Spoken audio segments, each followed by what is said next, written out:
CR7 silences the entire planet whilst England do the exact opposite. Meanwhile, my GOAT has returned. Modric reaches 200 Croatia caps. And Chelsea are set to drop over 55 mil on another right back. This is DMAC Daily. Guys, this is officially the World Cup where all the stars are going beast mode. Messi, Mbappe, Haaland, Yamal, Salah, Vinny Jr., Kane, even host nation stars Balogun and David, all the big names have come to play. And now we can officially add the unk of all unks, 41-year-old Cristiano Ronaldo, to that star-studded bracket. Now, I gotta hold an L for the clickbait thumbnail I opted for yesterday. The haters said I would live to regret that thumbnail, and honestly, good call from the haters. I deserve to be slandered for that specifically. But I will defend myself here slightly, because if you listen to my previous commentary on CR7 in regards to match day 1, I never once suggested that he was the problem with Portugal in 2026 or that he needed to be benched. Did he have a poor performance v DR Congo? Absolutely. He'd probably be the first person to admit that. But so did Bruno, so did PSG's stellar trio, so did Cancelo, along with every other member of the squad, which in my opinion was the symptom of woeful management from Roberto Martinez, starting with Pedro Neto on the left wing, Bernardo Silva on the right. With that trio in midfield was a colossal misjudgment. It was evident this type of lineup would not aid CR7's present day abilities, so CR7 essentially became the scapegoat in the immediate aftermath. Luckily for Portugal, changes were made today. Now, I'm clearly no Neto fan. If you want to accuse me of being a hater of a certain Portuguese player, I'll accept Neto, that's for sure. But operating on the right, at least he offered pace out wide as an inverted right winger with Joao Felix on the left. Those two players cutting in, allowing the two fullbacks to bomb forward. Completely different dynamic today in the final third. From the very beginning, Portugal were in total control, and this time they didn't drop off. Then came the breakthrough. Joao Cancelo picking up the ball running down the wing, with CR7 making that split-second movement to the front post and belting the half volley. 10 out of 10 finish. He may not have the legs to skin defenders like he used to, but his instinctive nature remains sharp as ever. A special moment for CR7, becoming the first ever player to score in 6 separate World Cups. 6 World Cups, a statistic which is beyond mind-blowing. He's been in the national team for 23 years now. Before this retro shirt was even made, the legacy is crazy. But there was more magic where that came from. Nuno Mendes making it 2 with a lovely free kick. He was back to his brilliant best all game today, as was the creative heartbeat of this side, Bruno Fernandes, creating chances throughout and closing out the half with a defense-splitting pass to who else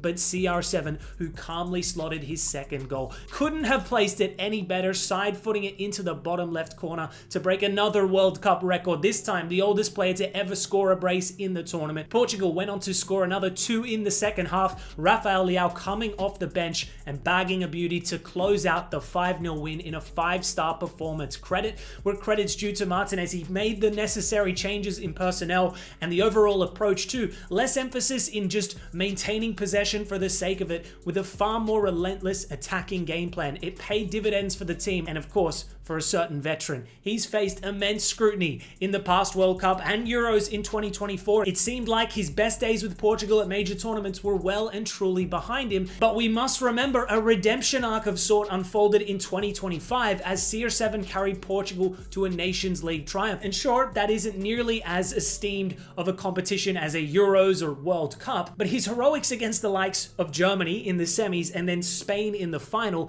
gave him credibility that he could still perform at the highest level. So in 2026, CR7 still has a point to prove, and at full time today, having done exactly that, having stepped up for his country, he made sure to let the cameras know, quote, "I'm back." You just know how much this one meant to him. He spoke at length about the mental turmoil he's faced since match day 1, saying, "I can tell you it was a very, very tough week, a difficult week where public opinion was very harsh on us, on all the players, especially on me." It didn't help that 24 hours prior to today, Messi delivered another emphatic performance, because his success at 38 has only relitigated the Messi-Ronaldo debate further. Like, coming into this tournament, the rivalry seemed to have somewhat died down in the sense that neither were in their prime anymore. They weren't expected to dominate this competition, but after Messi went crazy and Ronaldo initially struggled, the debate was once again center stage. However, now that Ronaldo has legit responded with an elite performance of his own at that age, the stage has been set for another epic installment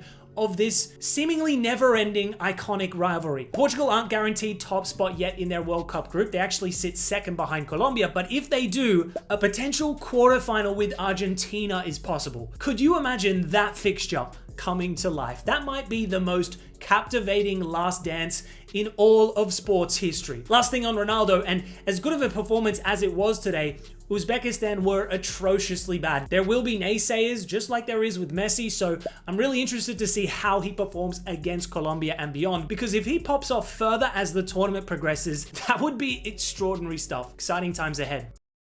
Moving to a less exciting subject, and Thomas Tuchel, did you sell me a lie with this England team? Look, I don't regret waking up at 3 a.m. for the Portugal game. That was wild. But at 6 a.m., I probably could have used those extra 2 hours of shut-eye instead of watching that, as England were held to a rather unenthralling 0-0 draw by Ghana. A result I did not see coming, truth be told. Not just in terms of the scoreline itself, but the manner at which England played today, because it was a bit Eric Dyer, if we're being honest here. Against Croatia, I was very impressed. A nation that has outperformed England in the last 2 World Cups were ultimately outclassed by Tuchel's side. They ran their opponents ragged in that second half. Some big performances from Kane, Bellingham, Rice, and Anderson. Also, Tuchel's unwillingness to shut up shop late on was exciting for England fans, seeing a manager not revert to pragmatism, instead bringing on attack-minded players who made a positive impact. The vibes were impeccable. Tuchel ball was here to stay, but matchday 2 v Ghana, less so. Now, the Black Cats managed to sneak a victory against Panama in matchday 1 in what was one of the most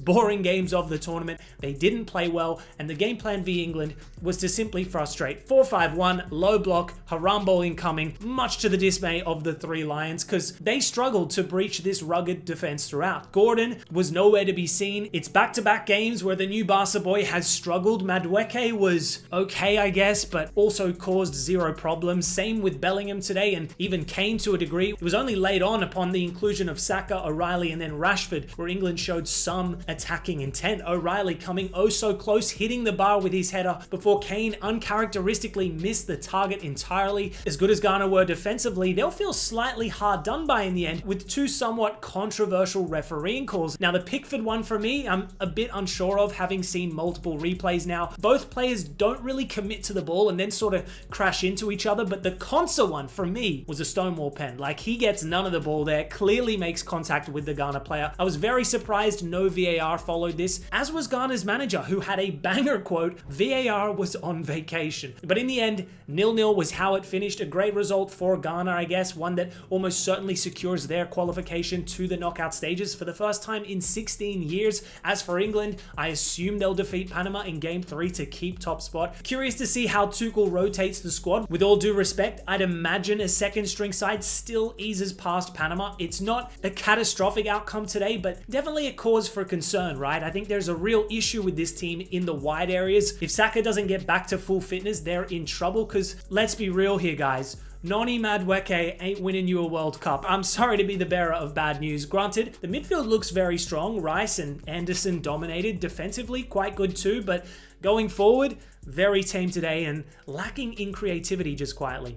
Elsewhere in Group L, and Croatia have edged past Panama 1-0 in Toronto to kickstart their World Cup campaign and send Panama crashing out after just 2 matches. It was a grand occasion for Luka Modric, earning his 200th cap for Croatia, becoming just the 4th male international player to ever do so, the first central midfielder to ever accomplish that feat, in a game that was of significant importance to Croatia. After that sloppy 4-2 defeat to England, this aging squad desperately needed a result, and for long stretches today, this was a tough watch. Panama sat in that compact 5-4-1 shape, like many underdog teams have this tournament, and just made it difficult for Croatia to create opportunities. The first half had very few chances. Baturina's strike required a save. The biggest chance came from Panama, as Livakovic made a fingertip save onto the crossbar to keep the scores level. At halftime, changes were made, and it would be a substitute who made the difference. Josip Stanisic was played in behind, he whipped it into the back post, and Ante Budimir, the La Liga Unk, who had just come on, turned it in to give them the lead. Panama kept pushing late on, a side that has been very competitive in both their games v Ghana and Croatia, but ultimately lacking end product to hurt their opponent. 1-0 it finished in the end. Croatia v Ghana will now be a huge game, big implications for both teams as Luka Modric's last dance continues. Moving back to Group K, and Colombia have regained top spot with a massive 1-0 win over the Democratic Republic of Congo. My GOAT was back in attendance, the living statue of Patrice Lumumba. You love to see it on the pitch, and I gotta say Colombia looked very good today, largely in control for the majority of this contest. The Congolese keeper Mpacienza was on fire, 8 saves made. Colombia were firing shots from range, then Diaz's strike was somehow kept out. Nothing could get past him, yet Colombia kept ramping up the pressure, and just like their opening goal in match day 1 against Uzbekistan, it would be Daniel Munoz who would break the deadlock, this time in rather fortuitous fashion, with his effort taking a deflection to leave the keeper helpless. A bitterly disappointing way to lose a game of football. That one will sting, but DR Congo have everything to play for in match day 3. A win against already eliminated Uzbekistan, which is very likely, would see them reach the knockout stages. I can't wait for Colombia v Portugal though. That's a huge one. This Colombia might not look as menacing as previous iterations, but they've got a really good balance of workhorses in midfield and defense and technical players in attack. Sure, James isn't in his prime, but when he puts on a national team jersey, he's still capable of the spectacular. We saw it in the Copa America. And then there's Luis Diaz, who is at the absolute peak of his powers going forward. Had a goal ruled out today too. I'm telling you guys, Colombia are not to be taken lightly this tournament. Moving to transfer news now, and Chelsea are set to make a splash in the market, hijacking a deal at the expense of Italian champions Inter for Atalanta's Marco Palestra. Now, Inter had been pushing hard for the 21-year-old. They had an agreement on personal terms, and they were close to getting a deal done at around 45 million euros plus 5 million add-ons. But Chelsea have since dramatically entered the bidding war with a package worth more than 55 million euros, while also offering the player significantly better wages. So a great outcome for Atalanta, who are now set to make a larger sale without directly strengthening a domestic rival. Now, I'm not surprised to see 2 European giants circling for him, despite being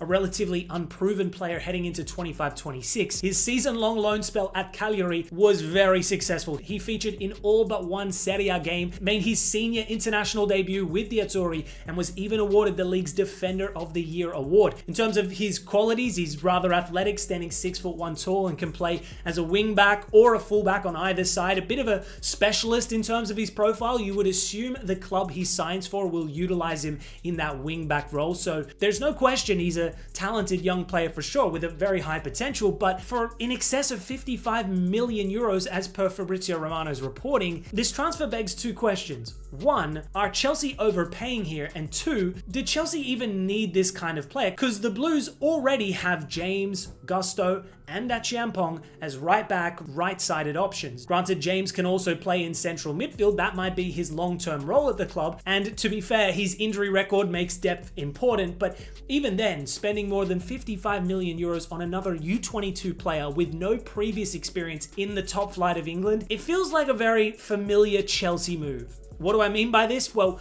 the squad hardly lacks young potential players, right? Chelsea have spent years collecting all these elite prospects from around the world, but it's clear for everyone to see that in order to compete with the elite of England long term, Chelsea need top talent for the here and now to improve their current squad, not just for the future.